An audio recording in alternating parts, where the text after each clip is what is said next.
بجد يا مصطفى، انت حارس روعة. عملت اللي عليك النهاردة، اديت مباراة من احلى مبارياتك. مباراة مش اللي هو بس، كان مباراة حلوة.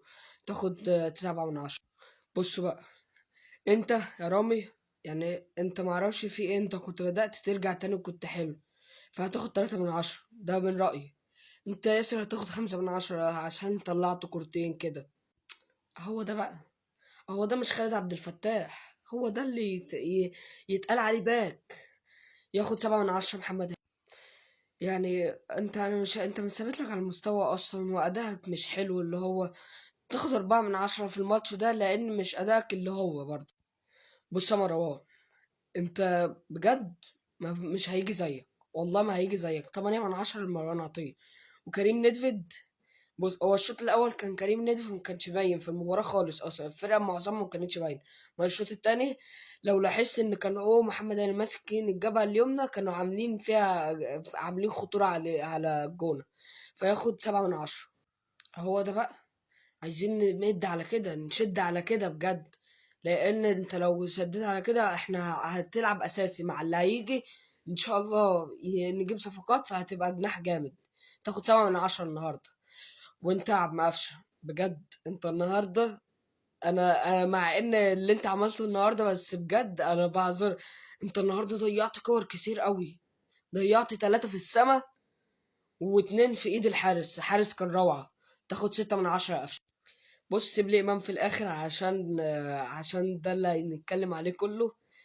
كهربا، انت ما عملتش حاجه النهارده، ما شفتكش. انت الهجمه اللي قفشه شاطها وداها في الزاويه اللي هناك والحارس صدها.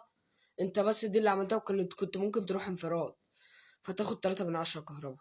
ايه يا عم، ايه يا عم بقى، ايه يا عم الاحتفالات دي بقى؟ احتفالاتك اللي انت بتصنعها دي احتفالات جامده. بجد رجل المباراه. 5 اهداف في مباراتين. يعني انت امام عاشور، يعني انت مستني وسام يقعد على الدكه ولا يطلع من القايمه عشان تورينا مهاراتك والكلام ده؟ انت من الماتش اللي فات خدت الكوره. في ماتش استاد ابيجان كنت بتاخد الكوره وتروح انت.